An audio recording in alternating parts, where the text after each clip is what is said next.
March 28, 2020. Just hanging out during the quarantine, if you will. Although I really don't feel quarantine. I still go do what I need to do within reason. Although it's not cool because you can't go get like a shrimp cocktail anytime you want, wherever you want, you know. Nonetheless, I want to say a couple things. Different things. I want to talk about an old story my dad told me about a guy that had a Model T when he was like 10 years old. So it'd have been like 1949. I got to tell that story in a minute, but it reminded me of Mark Harleman. God knows. We lost him recently, but love you, Mark. But nonetheless, I don't usually say anything about local stuff, but since I know a lot of us are near West Milton or from it or affected by it, you know, like so many places, you know, we have declared a state of emergency in a municipality, like places all over the United States, and that's cool, but it's like no business, roads won't get paved, it'll just be taken care of, and no new projects, these things, and I understand all that, and then so I walk outside of the house after seeing this video on Facebook here in Milton, and I walk outside of the house, and there's a sign in the yard that says, some company in everyone's yard, it's little signs in everyone's yard, it says somebody's going to come in and run fiber optic, you know, for super high-speed internet through your neighborhood, which means they'll be digging up our yard. I'm like, wow, maybe I should actually start going to council meetings, you know, do I need fiber in my friggin' yard, you know?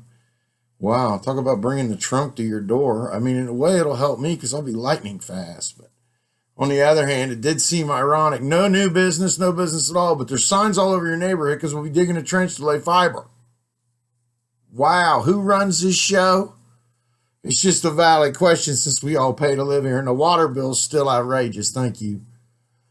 But anyway, back to the story about my dad. I was talking to Suzanne earlier, and it's like, you know, this guy lived across the creek from where Dad's farm was in Manchester, Ohio, down in Adams County, and along the Ohio River. And it was a place called Island Creek. It was actually bordered by 3 creeks in the Ohio River, so it was really an island. And at a place near called Baton Rouge to this, so it was way out down in the hills. And in the late 40s, this guy across the creek, up the hill on the other side, had a little house and a fishing pond up there, and he was still driving a Model T. It was one of the later Model Ts, but, you know, thing rolled off the line in the 20s. And the gas tanks on them were such that if it tilted back, like if you're going up a hill and it was steep, the gas would roll back on you and the car would stall and you couldn't get up a hill in a Model T. So one common way around it was to back up those steep parts of the hill or driveway. In this case, up on the other side of the creek, too.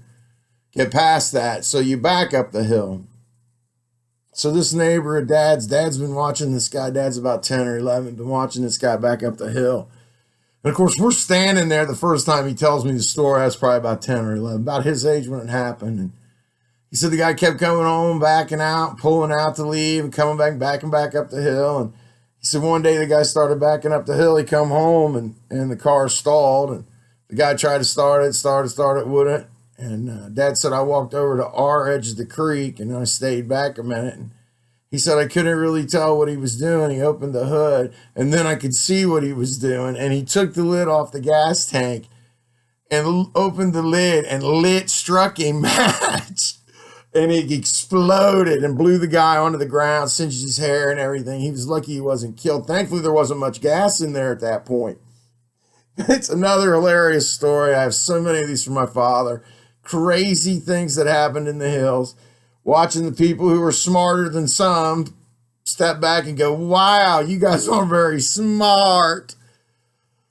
Sort of like saying, you know, there'll be no new construction, but we're putting fiber through any minute. Oh, they'll say if you ask them, oh, that was pre-planned, just like us raising your water bill or us switching you to Dyne Energy gas, you know, company as forcefully as we could because, you know, we think it's best for you as citizens. And all this other stuff. I call it malarkey, shenanigans, and tomfoolery. The big 3, right? Malarkey, shenanigans, and tomfoolery. Pretty much the big 3 you don't want to be exposed to in any part of your life. Being a philosopher, I'm allowed to say that to you, right? Hope you all have a good night. It's Saturday. Don't forget to rock and roll. If you're looking at this on Facebook, I put up Alfred Hitchcock's Family Plot from 1976. It's his last movie starring Karen Black, William Devane, Bruce Stern, Barbara Harris. It's a good movie. Hope y'all have a good night. Peace out, y'all.